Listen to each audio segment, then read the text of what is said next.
आज़ादी के 78वें पर्व को पूरा देश आज जोश के साथ मना रहा है और आज इस बड़े दिन पर हम आपको बताने जा रहे हैं जालियांवाला बाग की तरह एक घटित कहानी जिसमें 356 सैनिकों ने अपनी जान गंवा दी थी। नमस्कार, मैं हूं आपके साथ राघवेंद्र और इंडिया हेड की तरफ से आप सभी को स्वतंत्रता दिवस की बहुत सारी शुभकामनाएं। आपको ले चलेंगे मध्य प्रदेश के सीहोर में। शायद बहुत कम लोगों को पता होगा कि भोपाल रियासत कालखंड में एक जालियांवाला बाग जैसा हत्याकांड हुआ था जिसमें 356 सैनिकों को गोलियों से भून दिया गया था। यह वाकया 14 जनवरी 1858 का है। देखिए इंडिया हेड की संवाददाता वंदना चौधरी की ये खास रिपोर्ट।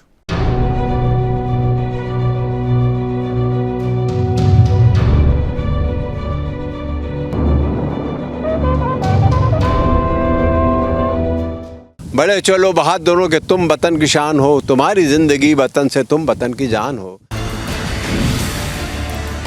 इंडिया अहेड आज आपको ले जा रहा है एक ऐसे सफर पर जहां आज भी गुलामी की बेड़ियों में जकड़े कैसे दर्द की दास्तां है, जहां आज भी 356 सैनिकों की दर्द की कहानी है। हमारी संवाददाता वंदना चौधरी ने जब यहां जाने का फैसला किया तो उससे पहले कई सवाल थे जिसकी पड़ताल करने राजधानी भोपाल से 45 किलोमीटर दूर सीहोर। यह सच है, याद शहीदों की हमने दफनाई है। यह सच है, याद शहीदों की हमने दफनाई है। यह सच है, आज़ादी उनकी लाशों पर चलकर ही हमने पाई है। जी हाँ, इस वक्त हमारी मौजूदगी सीहोर में है। अमृतसर का जलियांवाला बाग तो हर किसी को याद है। क्या सीहोर का जलियांवाला बाग आपको याद है? चलो आज हम आपको ले चलते हैं सीहोर के जलियांवाला बाग पे। और फिर हम आखिरकार एक सुहाना सफर तय करते हुए पहुंच गए उस जगह जहां आज भी मौजूद है बलिदान के निशान।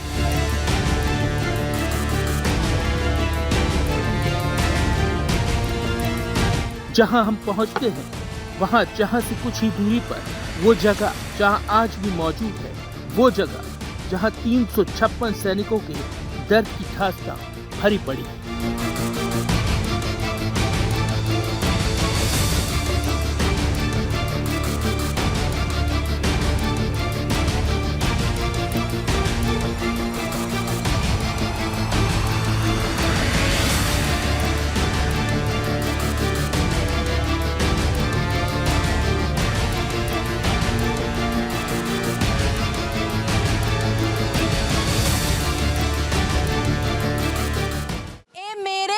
के लोगों, जरा आंख में भर लो पानी, याद करो वो कुर्बानी जो शहीद हुए हैं उनकी।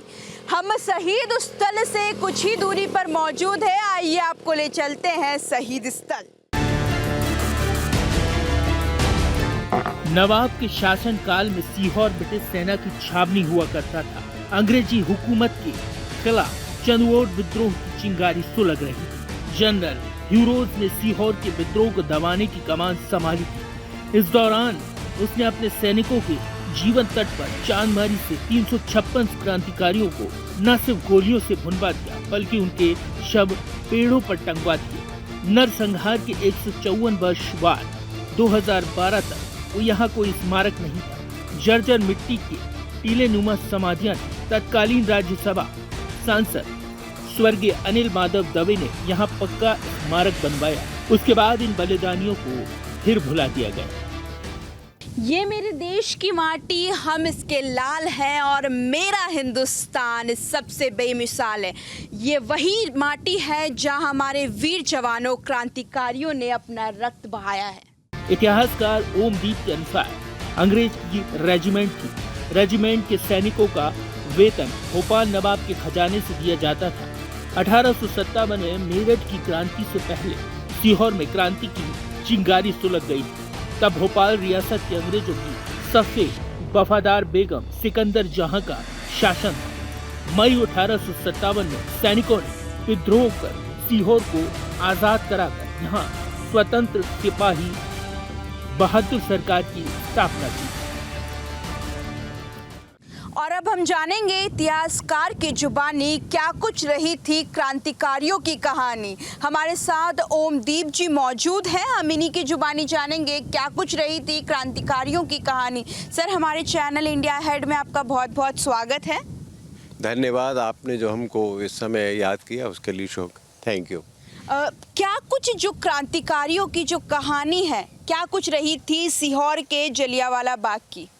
हाँ, ये कहानी क्या, ये सच्चाई है। कहानी क्या होता है, काल्पनिक भी होती है, लेकिन ये यथार्थ के धरातल पर लिखी गई। जिन्होंने अपने आप को यहाँ कुर्बान किया, अपने आप को शहीद किया, अपने देश के लिए, अपने वतन के लिए अपने आप को उत्सर्ग कर दिया, ये उस समय की दास्तान है। 1857 जब आपने देखा होगा मेरठ की क्रांति मंगल पांडे के नेतृत्व के अंदर हुई थी, उसी का एक प्रभाव भोपाल नवाब के अंदर और आसपास के इलाकों के अंदर हुआ। यहाँ पे वैसे 1824 में भी क्रांति हुई थी, लेकिन 1857 में यहाँ पे 356 लोगों को शहीद कर दिया गया, क्योंकि महावीर कोट उस समय हवलदार थे और हवलदार जो थे वो सैनिकों के चीफ थे और वो उनको प्रशिक्षण के लिए अंग्रेज़ों ने वहाँ इंदौर के अंदर एक कंटोनमेंट बोर्ड था, उसके अंदर वहाँ प्रशिक्षण के लिए यहाँ के सैनिकों को भेजा गया था। वहाँ उनके साथ में जो भी घटनाक्रम हुआ उससे उनमें एक आक्रोश पैदा हुआ। मंगल पांडे की कहानी सुनने के बाद में उन्होंने लोगों को भावुक होके लोगों को इकट्ठा किया। जगह जगह जहाँ जहाँ आसपास का एरिया है, चाहे वो सागर का एरिया हो, चाहे वो राहतगढ़ का एरिया हो, महिदपुर का एरिया हो, ग्वालियर का एरिया हो, ये सारा एरिया जो में जाके उन्होंने उनको मोटिवेट किया, उनको तैयार किया अंग्रेज़ों के ख़िलाफ़। और अंग्रेज़ अत्याचार करने लगे थे, वो चोट वसीलू का काम भी करते थे। और उस समय की स्थिति ऐसी थी कि वो चर्बी कांड, अगर आपको ध्यान हो तो उस समय चर्बी कांड जो चल रहा था उस समय, तो गाय की चर्बी मिलाना, सूअर की चर्बी मिलाना और वो कारतूसों के अंदर डालना, तो इसमें हिंदू मुस्लिम दोनों वर्ग के लोग एक इकट्ठे होकर मतलब संगठित हुए। संगठित होने के बाद में ये नवाब भोपाल के ख़िलाफ़ और अंग्रेज़ों के ख़िलाफ़ उन्होंने अपने आप को तैयार किया। और यहाँ एक कस्बे के अंदर पुराना जो निज़ाम था उस समय, कस्बे में सिकंदर जहाँ बेगम का नवाब भोपाल का, वो वहाँ एक रामलीला मैदान था जहाँ ये क्रांति की सबसे पहली बैठक वहाँ चालू हुई और वहीं से ये यात्रा प्रारंभ हुई थी। कह सकते हैं कि जो वीर जवान थे उन पर काफी अत्याचार किया जा रहा था, तब वो इतने क्रोधित हुए। जी हाँ, उनके ऊपर अत्याचार किया जाता था, बहुत परेशान कर रहा था, बिल्कुल इस तरह से गुलामों की तरह आचरण, उनके साथ में व्यवहार उनके प्रति जो था ठीक नहीं था अंग्रेज़ों का। और अंग्रेज़ों से वो दुखी, वो परेशान थे और देश के अंदर जो कुछ घटनाक्रम हो रहा था उससे भी उनको जानकारी प्राप्त होती थी, तो उनका अंदर से खून उबलता था। और जब खून उबलता था तो उनको लगता था कि ये हमारी मातृभूमि को गुलाम बनाने आए हैं और ये हमारे ऊपर अत्याचार कर रहे हैं। ये सारे घटनाक्रम ने उनको उत्तेजित किया और वो संगठित होकर उन्होंने संघनाद किया इनके खिलाफ, नवाब भोपाल के खिलाफ, अंग्रेज़ों के खिलाफ। उस समय यहाँ मेजर जनरल हीरोज जो है वो कैलकाटा से मतलब चला था, उसके बाद में ग्वालियर आया, ग्वालियर के बाद में यहाँ आया और उसने मतलब इनकी घेराबंदी करने का प्रयास किया। फिर जगह जगह, क्योंकि फिर इन लोगों ने यहाँ पे ऐसी क्रांति हुई कि यहाँ अंग्रेज़ों को लोगों ने मारना चालू कर दिया, सिपाहियों ने, उनके परिवार को। तो यह होशंगाबाद, सिकंदर जहाँ बेगम ने होशंगाबाद में कोई अंग्रेज़ों परिवार को पूरे लेके उस पार दूसरा राज्य था, इसलिए वहाँ पर सुरक्षा की दृष्टि से उन्होंने वहाँ भेज दिया था। और यहाँ केवल 1858 के अंदर सबसे पहले महावीर कोर्ट ने यहाँ महावीर काउंसिल की स्थापना की। पूरे हिंदुस्तान में ये पहले एक जगह थी जहाँ प्रजातांत्रिक ढंग से सबसे पहले एक महावीर कोर्ट ने सिपाही बहादुर सरकार का गठन किया गया, जिसका यहाँ पुरानी कोतवाली है शहर के अंदर, वहाँ महावीर काउंसिल का गठन हुआ। और तब तक अंग्रेज़ों का कोई आदमी, कोई शासन नहीं था, केवल प्रजातांत्रिक ढंग से महावीर कोर्ट ने और उनके साथियों ने यहाँ पे मतलब अपनी सरकार बनाई थी सिपाही बहादुर की, और उन्होंने किया था। फिर जब अंग्रेज़ इनके खिलाफ हो गए और षड्यंत्र करके हीरोज जब आया और सिकंदर जहाँ के सिपाही और उनके सिपाहियों ने मिलकर इनको घेराबंदी की, कुछ लोगों को 4-6 जगह पकड़ा, किसी को कहीं पकड़ा, किसी को दबाव भी डाला, तरह तरह से उनको परेशान किया गया। तब जाके इकट्ठे जहाँ जहाँ भी मौका मिला उनको यहाँ करते गए और फिर यहाँ पे लाके 356 लोग जो थे उनको मतलब गोलियों से उड़ा दिया गया। ये कहानी यहाँ की है, क्योंकि ये छावनी का एरिया था, यहाँ पास में चांदमारी है और ये पूरा एरिया जो है उस ज़माने में अंग्रेज़ों के कब्जे में था। नवाब भोपाल के एरिया था, ये पूरा जंगल एरिया था। यहाँ लोग मतलब आगे शिकारगाह भी उन्होंने बना रखी थी।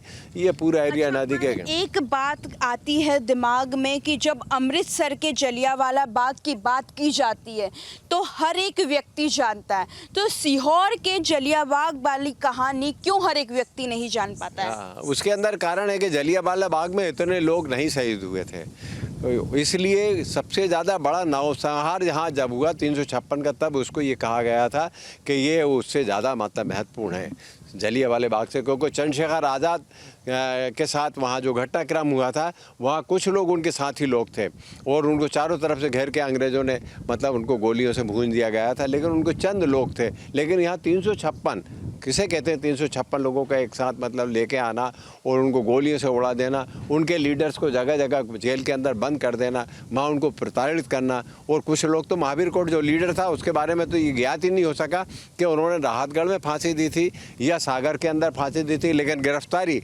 किताबें ये बताती हैं इतिहास की कि उनकी गिरफ्तारी सागर के आसपास की गई थी, क्योंकि अब ये पूरा राहतगढ़ का एरिया नवाब भोपाल से पूरा एरिया ये वहाँ तक था नवाब की स्टेट के अंदर। अच्छा, पर एक बात जो अक्सर आती है कि जब 365 लोगों को जब मारा गया, 356 लोगों को जब मारा गया, तो क्या उनके कोई परिजन या कोई परिवार वाले जो अभी भी मौजूद हैं जो बताते हैं कि हमारे पूर्वज जो थे वो शहीद हो चुके हैं? नहीं, ऐसा जानकारी में नहीं है कि कोई उनका परिवार हो, क्योंकि इस तरह का कोई उल्लेख हमारे सामने नहीं आया है। ना भोपाल के अंदर आया, ना इस क्षेत्र के अंदर कहीं सुनने देखने को मिला, ना कोई व्यक्ति ऐसा मिला जिसने ये कहा होगा कि ये हमारे पूर्वज थे, समझे। इसी तरह करीम शाह के सामने मज़ार बनी हुई है, उनको भी तोप से उड़ा दिया गया था, ये है। मगर अब ये जानकारी पूरी तरह से यथार्थ के धरातल पर किसी जगह सूची में सूचीबद्ध नहीं है जिसको ये कहा जा सके ये इनके परिवार के लोग हैं। अच्छा, क्या दिनांक थी उस दिन जिस दिन ये कांड हुआ था? हाँ, ये 1858 की कहानी है ये।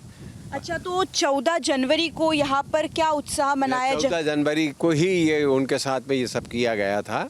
1858 के अंदर ये 14 जनवरी को संक्रांत का दिन था, उस रोज़ था, तो 14 जनवरी को ही यहाँ सारे लोग शहर के इकट्ठे होते हैं, बुद्धिजीवी और पत्रकार, विद्यार्थी और संगीत के जानने वाले लोग यहाँ पे आते हैं, श्रद्धांजलि अर्पित करते हैं। यहाँ प्रार्थना सभा होती है और ज़िले के सारे अधिकारीगण, जनप्रतिनिधिगण सब इसमें भागीदार होते हैं। ये कुछ कहानी थी क्रांतिकारियों की जो हमें इतिहासकार ने बताई, पर अभी हम आगे आपको ये भी बताएंगे कि क्या कुछ स्थिति उस जगह की यहाँ पर अभी है, किस तरह से उन्हें दफनाया गया था, क्या कुछ जो उनके चीज़ें हैं, क्या कुछ उनके बारे में यहाँ पर मिला है, तो हम आगे आपको वो भी दिखाते हैं और इनसे जानेंगे कौन कौन सी जगह थी, क्या क्या वो स्पॉट रहे थे। तो देखा आप किस तरह से बलिदान की कहानियां की माटी रची बसी है। सिपाही बहादुर और इतिहासकारों से प्राप्त जानकारी के अनुसार 1857 की क्रांति के दौरान 11 जुलाई के दिन सामग्री में मिलावट की शिकायत सीहोर छावनी में सिपाहियों के द्वारा कराई गई। जब मिलावट की जांच सामने आई तो सिपाहियों को विद्रोह करने का सीधा अवसर मिल गया। इसी के साथ सिपाहियों ने अंग्रेजों के अत्याचार के विरुद्ध बिगुल फूंक दिया और एक समानांतर सरकार का निर्माण भी कर दिया।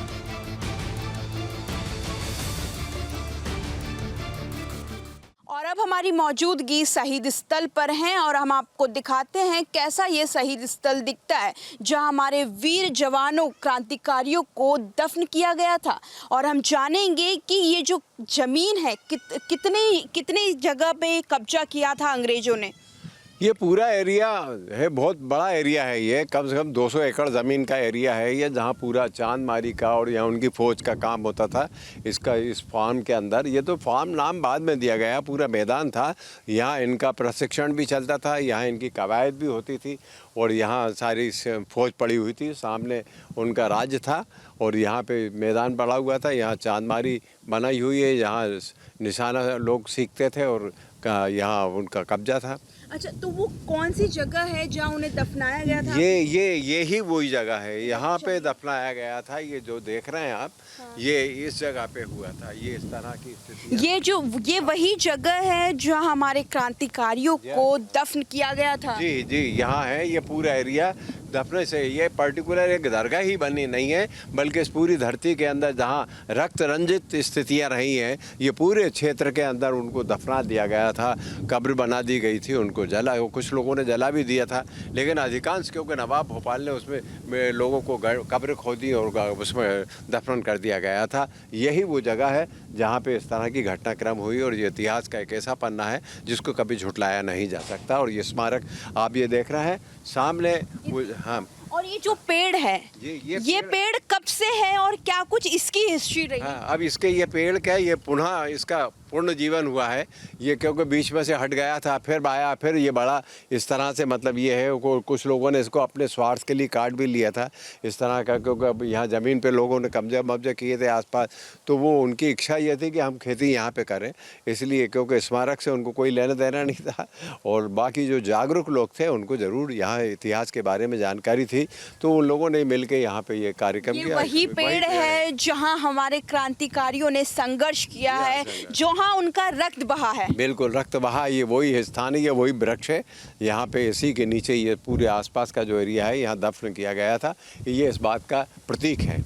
ये पेड़ इस बात का प्रतीक थे कि जो हमारे वीर जवान थे उनके रक्त इसी पेड़ पर लगा था, और ये वही जगह है जहां हमारे क्रांतिकारियों को दफन किया गया था। जो नदी का जो इतिहास था, क्या था, वो नदी कैसे नाले में बदली? हाँ, वो इसलिए नाले में बन गई कि लोगों ने अपने अपने कचरा डालने चालू कर दिया। किसी ने कुछ किया, किसी ने अपनी आसपास ज़मीनें थी लोगों की कृषि की, वो अपना उसका दोहन करने लगे, वो उसकी गंदगी उसमें जाने लगी, इसलिए वो नाला हो गया। बल्कि बहता हुआ एक पास में यहाँ तालाब है, भगवानपुरा तालाब बोलते हैं उसको, तो वो वहाँ से पानी ये बहता हुआ आता था। पहाड़ी नदी थी ये, ऊपर से बरसाती पानी आता था, और यही आगे जाके थोड़ा कुलासी नदी से मिलती, जिससे भोपाल तालाब भी भरता है। आगे कुलासी नदी है, वो भी इससे जुड़ी हुई है वहाँ था। तो जो उस नदी में भी उन्हें दफन किया गया था? उस नदी के अंदर तो रक्त रंजित हो गई थी ये तो नदी, तो उस समय नदी रक्त रंजित हो गई। बिल्कुल हुई थी, रक्त रंजित हुई थी, क्योंकि जब इतना 356 लोग, कोई छोटे मोटे लोग तो होते नहीं है, 5-10 लोग तो थे नहीं, 356 लोगों को उड़ा दिया गया, किसी को दफना दिया गया, किसी को कत्ल किया गया। इस तरह की घटनाएं हुई थी। 356 को लाइन से खड़ा करके गोली से मार दिया। फिर उनके साथ में जो अत्याचार किया गया पुलिस के द्वारा, जो सिपाही थे इनके अंग्रेजों के, उनके द्वारा रक्त रंजित पूरी धरा भी थी। और ये नदी भी का किनारा था, यहाँ से लेके पूरा आप सिद्धपुर, इसको एक ज़माने में इसको सिद्धपुर कहा जाता था, लेकिन ये बहुत पुरानी बात है।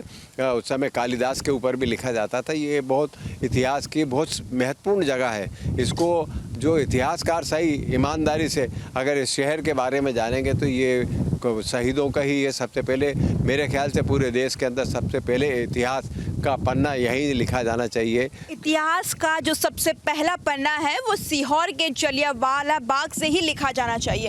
पर 15 अगस्त को पूरा देश स्वतंत्रता दिवस बनाता है, पर जो स्वतंत्रता की जो कहानी शुरू हुई वो इसी घटना स्थल से शुरू हुई है, जहां हमारे वीर जवानों ने काफ़ी रक्त बहाया। पर अब देखा जा सकता है कि जो 15 अगस्त के दिन स्वतंत्रता में एक और जो लोग जोश बनाते हैं, उत्साह बनाते हैं, इसको खुशी के रूप में सेलिब्रेट करते हैं। तो अब उन जो क्रांतिकारी जिन्होंने अपनी जान गंवाई है, उनके लिए आप क्या कुछ कहना चाहेंगे? उस समय कई लोग, बल्कि आपको उत्साह तो क्या मनाते हैं, लेकिन कई लोगों की आंखों में उस रोज़ अश्रु होते हैं जब वो संगीत बजता है यहाँ, और शहीदों के बारे में जब कोई गाना गाया जाता है तब लोगों के रोमांच हो जाने लगता है, कई आंखों में आंसू आने लगते हैं। ए वीर जवानों, जरा याद करो उनकी भी कुर्बानी। ये कहानी यहाँ से स्टार्ट होती है। ये बच्चे लोग यहाँ पे संगीतिका महाविद्यालय के बच्चे आते हैं। ये जो आपने अभी शब्द कहे हैं कि रक्त याद करो कुर्बानी, ये गीत जब गाया जाता है तो लोग रोमांचित हो जाते हैं, लोगों की आंख में आंसू आ जाते हैं कि हमारे देश के कितने महान लोग थे जिन्होंने अपने आप को समर्पित कर दिया देश के लिए, और अपने आप को कुर्बान कर दिया देश के लिए। इतनी महानता की बात सुन के उनके रोमांचित होकर आंख में आंसू आ जाते हैं। ए मेरे वतन के लोगों, जरा याद करो वो कुर्बानी जिन्होंने रक्त बहाए हैं अपने, ये स्वतंत्रता दिवस दिखाने के लिए।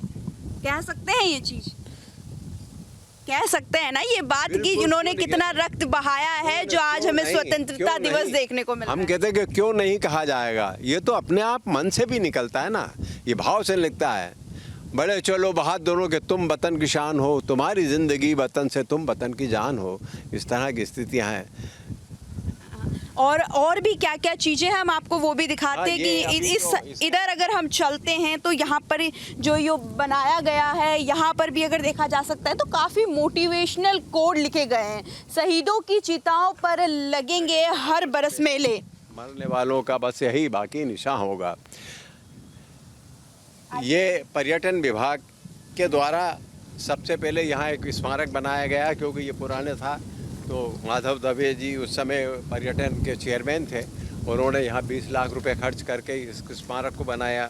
वो कुछ इसकी एक लोक संजर जो है वो सांसद थे यहाँ, उन्होंने भी अपनी सांसद निधि दे के ये बाउंड्री वाल मतलब बनाने के लिए उन्होंने 20 लाख रुपए उन्होंने दिए थे। और अब शासन ने 5 करोड़ रुपया इसका मंजूर किया है और उसके काम इसका जो चल रहा है, तो इसमें बच्चों को इतिहास की जानकारी हो, इस तरह उसका अध्ययन करने का अवसर मिले और वो जान सके कि हमारे क्षेत्र के अंदर कौन कौन ऐसे शहीद थे जिन्होंने देश के लिए अपने आप को कुर्बान किया, बलिदान किया, और वो उससे प्रेरित हो गए। कम से कम अपने देश के प्रति जो लगाव उनको होना चाहिए कि हमारे पूर्वज कैसे थे, उसको लेके यहाँ गार्डन जैसा बनाने की भी इच्छा है। और शासन चाहता है कि यहाँ अध्ययन का केंद्र भी हो, बच्चों को खेलने कूदने का भी काम हो। कई परिवार यहाँ पे बैठे उठे यहाँ देखें समझे, तो कहीं उनके दिमाग में वो चीज हमेशा याद रहे कि यहाँ वो जगह है जहाँ 1857 की क्रांति में सबसे पहले जो शंखनाद हुआ था उसमें हमारे शहर की भागीदारी थी। इस बात को मतलब वो भुलाया ना जा सके। हाँ। और ये बात कभी भी भुलाने लायक भी नहीं है, ये बात कभी भुलाई भी नहीं जा सकती। ये क्या जगह है, ये कब बनाया गया? ये अभी कुछ सालों पहले इसे पर्यटन विभाग ने मतलब दिया था पैसा, उस समय स्मारक इसको बनाया गया था। और वो उसमें लगभग 20 लाख रुपया उसके अंदर दिया गया था, तब ये इसका निर्माण हुआ था। और उसकी मॉनिटरिंग PWD कर रही थी, शासन कर रहा था, देख रहा था, जिला प्रशासन उसको देख रहा था।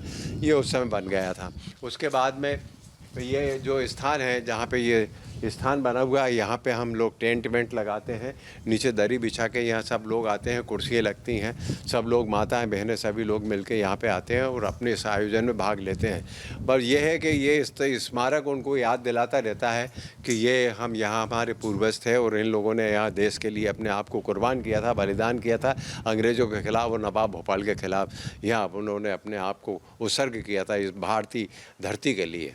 अच्छा, और ये जो जगह बनाई गई है यहाँ पर जो तमाम बच्चे हैं अब वो आ सकते हैं?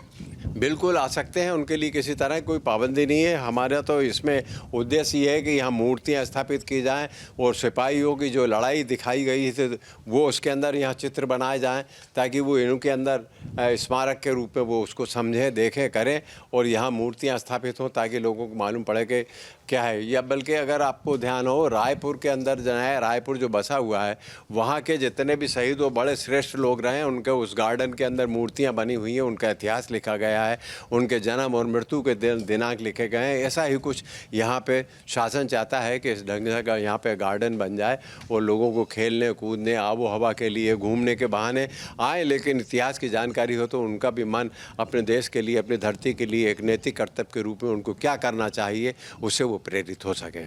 आप देख सकते हैं कि जो इतिहास का पहला पन्ना जहां से लिखना चाहिए वो है सीहोर का जलियांवाला बाग। आपने देखा कि किस तरह से क्रांतिकारियों ने अपना रक्त बहाया और आज़ादी का आज जो स्वतंत्रता दिवस हम मना रहे हैं, कहीं ना कहीं उनका इसमें बहुत ही ज़्यादा महत्वपूर्ण रोल है। कैमरामैन कृष्णा के साथ मैं वंदना चौधरी, इंडिया हेड। तो देखा आपने किस तरह से अंत में 14 जनवरी के दिन सैकड़ों क्रांतिकारियों ने सैकड़ा खेड़ी स्थित चंदमारी मैदान पर अपने बलिदान का अंतिम झंडा गाड़ दिया।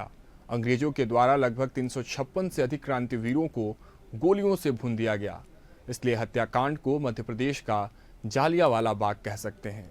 आज इस स्वतंत्रता दिवस पर हम सभी क्रांतिकारियों को नमन करते हैं। फिलहाल के लिए इतना ही। आप बने रहे इंडिया हेड के साथ।